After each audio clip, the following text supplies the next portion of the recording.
As much of the world, including the United States, was struggling to come to grips with the Great Depression, totalitarian governments began to pop up in key nations around the world. The first of these that I'll address is the Soviet Union. Communists had come to power in Russia in the Red Revolution, Red October of October 1917. 5 years later, Vladimir Lenin establishes the Soviet Union. Lenin would die in 1924 and was replaced by Joseph Stalin, also known as the Man of Steel. Stalin wanted to build a model communist state, and in the process of doing so, he abolished all private farms. The state owned everything. In 1928, Stalin initiates the first of several 5-year plans to transform the Soviet Union from a backward rural country to an industrial power. And indeed, by 1937, the Soviet Union had become the world's second largest industrial power behind only the United States. Stalin took out anybody who he deemed to be a threat to his power through what he called purges. Historians estimate that Stalin is responsible for the deaths of between 8 to 13 million of his own people. By 1939, the Soviet Union is a totalitarian state. The government suppressed all opposition. The people have no rights. In Italy, a similar form of government emerges. In the 1920s, Italy suffered from unemployment and inflation. They also were at the mercy of very bitter communist-led strikes. The upper and middle classes in Italy demanded stronger leadership. In 1921, Benito Mussolini founded the Fascist Party, which stressed nationalism and placed the interest of the state above those of individuals. The name comes from the Latin fasces, which is a bundle of rods tied around an axe handle that had been used as a symbol of unity and authority in ancient Rome. In October of 1922, Mussolini marched on Rome with thousands of his followers and seized power. He calls himself Il Duce, or the leader, and he extended fascist power throughout all aspects of Italian life. Italy becomes a fascist totalitarian state. Germany came under the leadership of Adolf Hitler. In 1919, Adolf Hitler was a jobless World War I veteran drifting around Germany when he joined a struggling National Socialist Workers' Party, better known as the Nazi Party. Hitler proved to be such a powerful public speaker, he soon becomes the party leader, calling himself Der Führer, or the leader. He promised to bring Germany out of the chaos created by the Treaty of Versailles. And Germany is in such a state of total ruin, even at this time, following World War I, that the people of Germany are willing to grasp at any hope and will listen to anyone. And Hitler, being such a charismatic speaker with such a strong message, appealed to thousands. He publishes a book, Mein Kampf, or My Struggle, in which he sets forth the basic beliefs of the Nazi Party. Nazism is based on extreme nationalism. There were three main elements of Nazism. The goals were to unite all German-speaking people under one empire.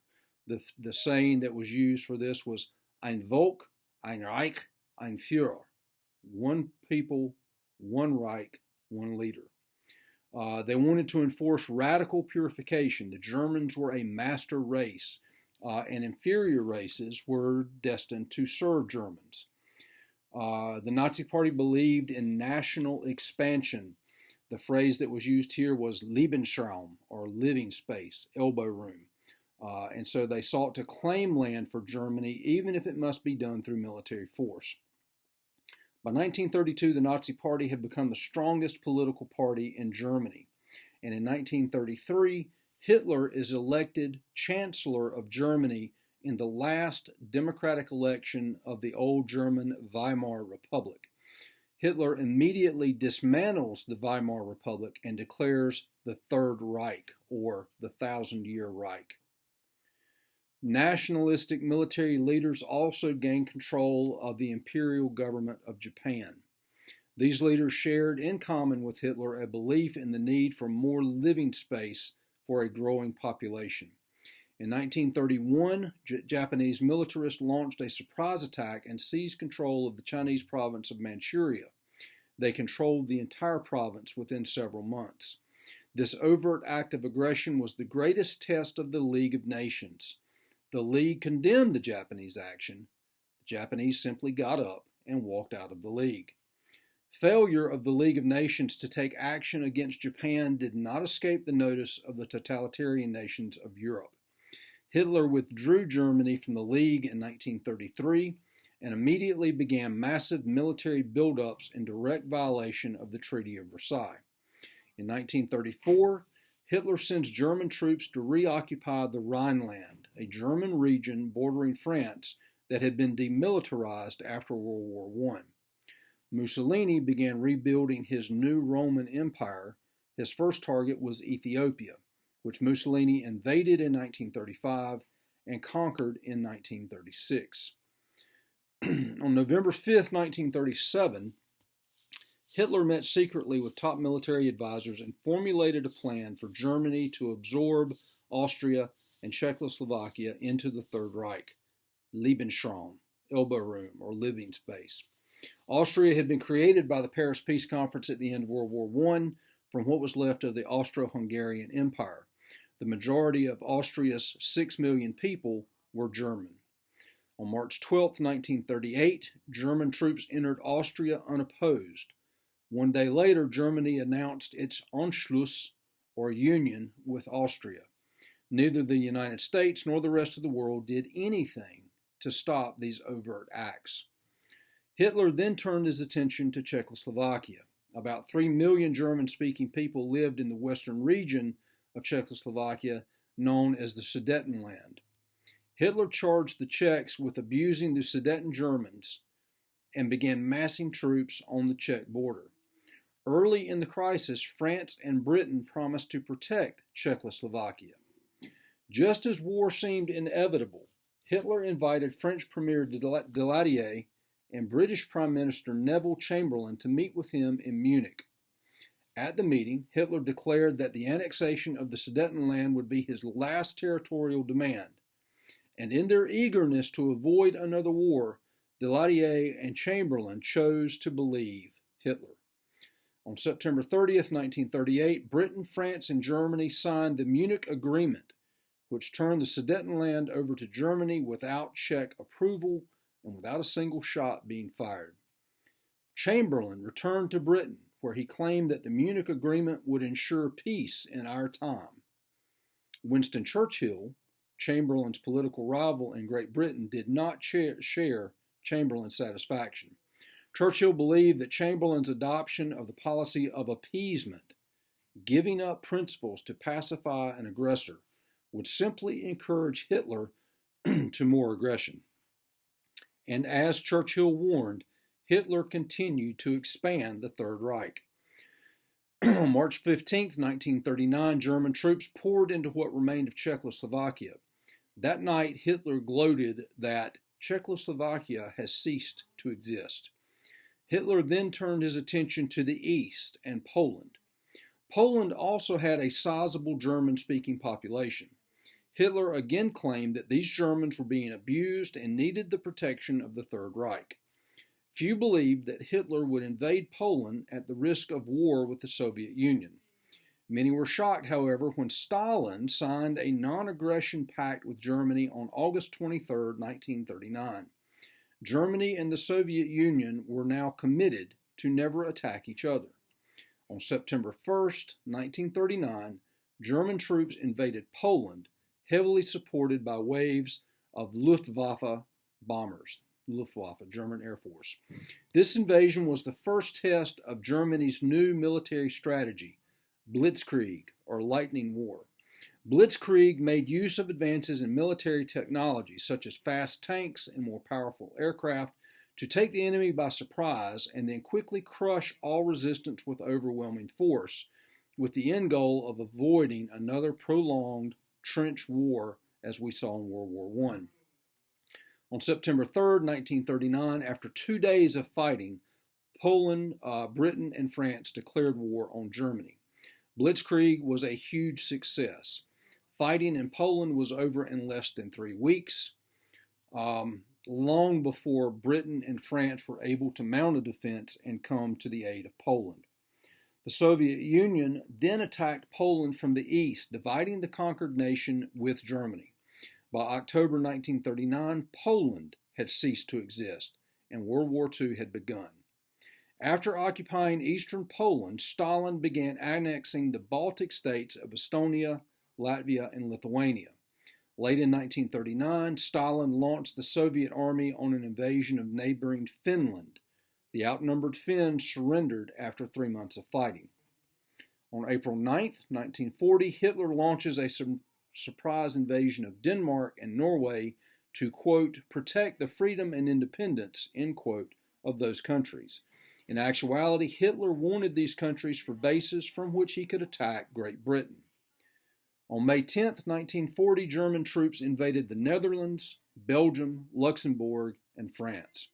Using the same blitzkrieg tactics they had successfully employed in Poland and following the same attack route they had used in World War I, German forces swept through Belgium and Luxembourg, cutting off 400,000 British and French troops on the French beach near Dunkirk.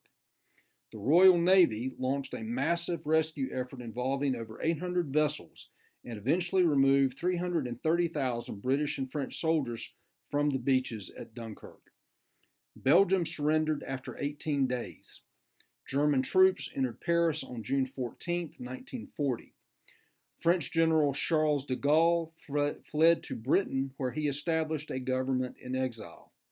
1 week later, Germany forced France to sign an armistice in the same railroad car in which Germany had surrendered after World War I. In the summer of 1940, the Germans began to assemble an invasion fleet along the French coast aimed at Britain. At the same time, the German Air Force, the Luftwaffe, began what became known as the Battle of Britain, a protracted air offensive designed to gain control of the skies over Britain by destroying the Royal Air Force. The Battle of Britain raged throughout the summer and fall. Although incurring heavy losses of its own, the Royal Air Force shot down over 1,700 German aircraft. Germany never gained control of the skies and was forced to abandon its invasion of Britain. Speaking of the Royal Air Force pilots and their defense of Britain in the Battle of Britain, Winston Churchill would later say, "Never has so much been owed to so few by so many." On April 7, 1933, shortly after Hitler took power in Germany, he ordered all non-Aryans to be removed from the government. This order was one of the first moves in a campaign for racial purity that eventually led to the Holocaust, the systemic murder of 11 million people across Europe, more than half of whom were Jews. Although Jews were not the only victims of the Holocaust, they were the center of the Nazis' targets. Anti-Semitism, or hatred of the Jews, had a long history in many European countries. For decades, many Germans looking for a scapegoat had blamed Jews as the cause of their failures. Hitler found that a majority of Germans were willing to support his belief that Jews were responsible for Germany's economic problems and defeat in World War I. As the Nazis strengthened their hold on Germany, their persecution of the Jews increased. In 1935, the Nuremberg Law stripped Jews of their German citizenship, jobs, and property. Jews were also forced to wear a bright yellow Star of David attached to their clothing to make them easily identifiable.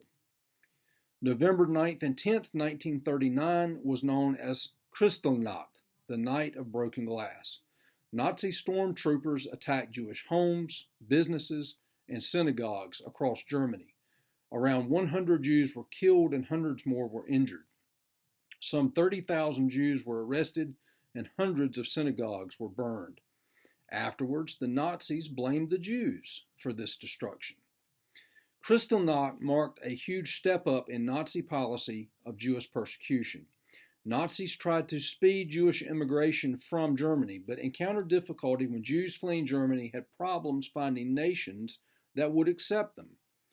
France already had some 40,000 Jewish refugees and did not want more. Britain worried about fueling anti-Semitism and refused to admit more than 80,000 Jewish refugees. Britain did allow approximately 30,000 Jews to settle in their territory known as Palestine, which would later become Israel. Most Jews had little hope of reaching the United States, although a few persons of exceptional merit were accepted, including physicist Albert Einstein. The U.S. eventually allowed 100,000 Jews to immigrate to America. Many Americans wanted the door to Jews closed, as they were afraid allowing more immigration during the Great Depression would deny jobs to U.S. citizens and threaten economic recovery. Official indifference to the plight of Germany's Jews was in evidence in the case of the ship St. Louis, a German ocean liner that passed Miami in 1939. Although 740 of the ship's 943 passengers had U.S. immigration papers, the Coast Guard followed the ship to prevent anyone from disembarking for America. The ship was forced to return to Europe. More than half of the passengers of the St. Louis were later killed during the Holocaust. By 1939, only 250,000 Jews remained in Germany, but other nations that Hitler occupied had millions more. Obsessed with a desire to rid Europe of its Jews, Hitler implemented what he called the final solution, a policy of genocide, the deliberate and systematic killing of Europe's entire Jewish population. Hitler's final solution rested on the belief that Aryans were a superior people and that the strength and purity of this master race must be preserved. To accomplish this, the Nazis condemned to slavery and death not only the Jews, but also other groups that they viewed as inferior or unworthy.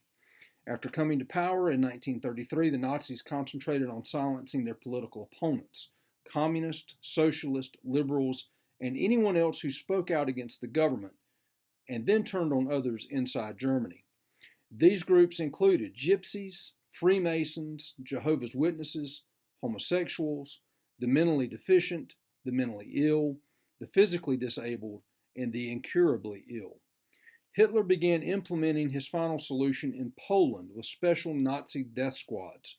These squads rounded up people who were known as undesirables and shot them on the spot. Jews were also ordered into dismal, overcrowded ghettos, segregated Jewish areas in certain Polish cities. The Nazis sealed off these ghettos with barbed wire, stone walls, and armed guards. Life inside the ghetto was miserable. The bodies of victims piled up in the streets faster than they could be removed, and people were forced to work for German industry. Despite these hardships, Jews hung on. Some formed resistance movements, established secret schools for their children, and published underground newspapers. Jews in communities not reached by the death squads were forcibly removed from their homes and relocated in concentration camps. Families were separated, often forever. Concentration camps were originally set up to imprison political opponents and protesters. The camps were later turned over to Hitler's SS, who expanded the camps and used them to house undesirables. Prisoners faced horrendous conditions: overcrowding, hunger, humiliation, and exposure to the elements, infestation by fleas, rats, and never-ending work. The final solution reached its final stage in early 1942. At a meeting held in Wannsee near Berlin, Hitler's top officials agreed to begin a new phase of the mass murder of Jews. The imprisoned could now be executed with poison gas and their bodies cremated. As deadly as overwork, starvation, beatings, and shootings were, they did not kill fast enough to satisfy Hitler's Nazis. The Germans built 6 death camps in Poland alone. The first, Chelmno, began operating in 1941 before the meeting at Wannsee. Each camp had several huge gas chambers in which as many as 12,000 people could be gassed and killed in a single day. When prisoners arrived at the death camp at Auschwitz, Nazi doctors immediately separated those strong enough to work from others. Those who could not work were marched straight to the gas chambers and executed on the day of their arrival. This included women, children, the aged, and the ill. In other camps, prisoners were also shot, hanged, or injected with poison as a means of death. Others died as a result of horrible medical experiments carried out by camp doctors. Some were infected with deadly germs in order to study the effects of the disease. Others were subjected to methods of sterilization in which Nazi doctors sought a means to improve the master race. An estimated 6 million Jews died in the death camps and in Nazi massacres. Some miraculously escaped the worst of the Holocaust, and some even survived the horror of the concentration camps. Survival depended on as much on one's spirit as anything else, and those who did come out of the camps alive were forever changed by what they witnessed. 2 days after Hitler invaded Poland, Roosevelt assured the American people that the United States would remain neutral. Roosevelt knew Americans were deeply committed to staying out of the war, but he also knew that there could be no peace in a world controlled by dictators. In September 1939, Roosevelt persuaded Congress to pass a cash and carry provision that allowed warring nations to buy U.S. arms as long as they paid cash and transported them in their own ships. Roosevelt argued that this would help France and Britain defeat Hitler and keep the U.S. out of the war. Congress passed this as the Neutrality Act of 1939, and the cash and carry policy went into effect. But it appeared that this policy was too little too late. France was defeated in 1940 and Britain was under siege. By June, Roosevelt sent 500,000 rifles and 80,000 machine guns to Britain. In early September 1940, Roosevelt traded 50 old U.S. destroyers for leases on British military bases in the Caribbean and Newfoundland. On September 27th, the United States was shocked to learn that Germany, Italy, and Japan had signed a mutual defense treaty, the Tripartite Pact. These three nations became known as the Axis powers. The Tripartite Pact was aimed at keeping the U.S. out of the war. If the U.S. attacked any one of the three, it would face a two-ocean war against three other nations. Meanwhile, Roosevelt asked Congress to increase spending for national defense, and Congress agreed. Congress also passed the first peacetime military draft, the Selective Training and Service Act. Under this law, 16 million men between the ages of 21 and 35 were registered. Of these, 1 million were drafted for 1 year to serve only in the Western Hemisphere. That same year, Roosevelt decided to break the tradition set by George Washington of a two-term presidency. He ran for re-election to a third term and defeated Republican Wendell Willkie with nearly 55% of the votes cast. Soon after re-election, Roosevelt warned America that there could be no negotiating with Hitler. If Britain fell, the Axis powers would be left unhindered to conquer the world. To help defeat this threat, Roosevelt proclaimed that the United States had to transform itself into the great arsenal of democracy. But by late 1940, Britain had no more cash to spend on U.S. military aid. Roosevelt tried to help, suggesting an extension of the Lend-Lease policy. Roosevelt would lend or lease weapons to any nation whose defense was vital to the United States. Congress passed the Lend-Lease Act in March 1941. And Britain was not the only nation to receive Lend-Lease aid. In June 1941, Hitler broke his 1939 non-aggression pact with Joseph Stalin and invaded the Soviet Union. Roosevelt began sending Lend-Lease material to the Soviets, although some Americans opposed sending aid to Stalin and his communist nation. Providing Lend-Lease aid was one thing, but ensuring the safe delivery of goods to Britain and the Soviet Union was another. It required keeping the supply lines across the Atlantic Ocean open. To prevent these deliveries, Hitler deployed hundreds of U-boats to attack supply ships. From the spring through the fall of 1941, German U-boats perfected what became known as Wolfpack tactics. Groups of up to 40 U-boats would converge on areas where convoys were expected to pass. Wolfpacks were successful in sinking as much as 350,000 tons of shipping in a single month. In September 1941, Roosevelt granted the U.S. Navy permission to attack German U-boats in self-defense. On September 4, 1941, the U.S. Navy destroyer Greer was attacked by a German U-boat in the North Atlantic. Roosevelt ordered Navy commanders to attack German U-boats on sight. After the sinking of several other American ships, including 2 Navy destroyers, Congress voted to arm U.S. merchant ships.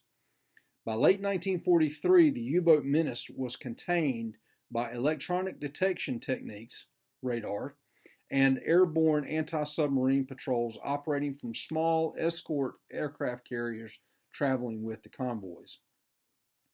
Roosevelt and Churchill also signed the Atlantic Charter in the late summer of 1941. While it was not the military commitment that Churchill had hoped for, it was a joint declaration of war aims. In the Atlantic Charter, Britain and the U.S. pledged the following: collective security, disarmament, self-determination, economic cooperation, and freedom of the seas. Roosevelt informed Churchill that he could not ask Congress for a declaration of war, but that he would do everything to force an incident which would lead to a U.S. declaration of war. The Atlantic Charter became the basis for a new document called a Declaration of the United Nations to suggest the common purposes of the Allies, those nations fighting against the 3 Axis powers. It was eventually signed by 26 nations, or 4/5 of the free world. The U.S. was now involved in an undeclared naval war with Hitler in the Atlantic. Germany's victories in Europe created opportunities for Japanese expansion in the Pacific. Already in control of the Chinese province of Manchuria, Japan invaded China itself in 1937. Japanese leaders also leaped at the opportunity to unite East Asia under Japanese control by seizing French, Dutch, and British colonies that lay unprotected in the Pacific. By 1941, the British were too busy fighting Hitler to halt Japanese expansion. Only the United States and its Pacific holdings stood in Japan's way. In July 1941, Japan began its move by taking over French military bases in Indochina, Vietnam, Cambodia, and Laos. The U.S. protested these moves by cutting off trade with Japan. They embargoed goods, including one which the Japanese could not live without: oil. Japan needed American oil to fuel its war machine. Japanese military leaders warned that without oil, Japan could easily be defeated. It must either convince the U.S. to raise the embargo or seize the oil fields in the Dutch East Indies, an act which would probably lead to war with the United States. Japanese military leader Hideki Tojo promised the Japanese Emperor Hirohito that Japan would attempt to preserve peace with the U.S. However, on November 5, 1941, Tojo ordered the Japanese Navy to prepare for an attack on the United States. The United States had broken Japan's secret military codes and knew that the Japanese were preparing for an attack, but we did not know where that attack would occur. We suspected the Philippines. In late November, Roosevelt sent out a war warning to military commanders in Hawaii, Guam, and the Philippines. If war could not be avoided, the warning said, the U.S. desires that Japan commit the first overt act. Peace talks between the United States and Japan went on for a month. On December 6, 1941, Roosevelt received a decoded message that instructed Japan's peace envoy to reject all American peace proposals.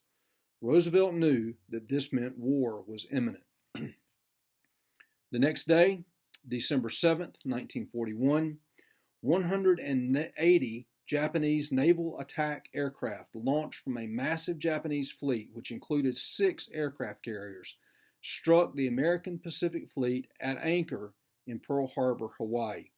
The attack lasted for over 90 minutes. In this attack, Japan killed 2,403 Americans and wounded 1,178 more. They sunk or damaged 21 ships, including all 8 battleships in the U.S. Pacific Fleet, and destroyed more than 300 American aircraft. These losses constituted greater damage than the U.S. Navy had sustained in all of World War I. But, by chance, the 3 American aircraft carriers at sea escaped destruction, and their survival would prove crucial to the outcome of the war. In Washington, the mood ranged from outrage to panic. The next day, Roosevelt addressed Congress, declaring December 7, 1941 as a date which will live in infamy. Congress quickly approved Roosevelt's request for a declaration of war against Japan, and 3 days later, keeping with its pact with Japan, Germany and Italy declared war on the United States.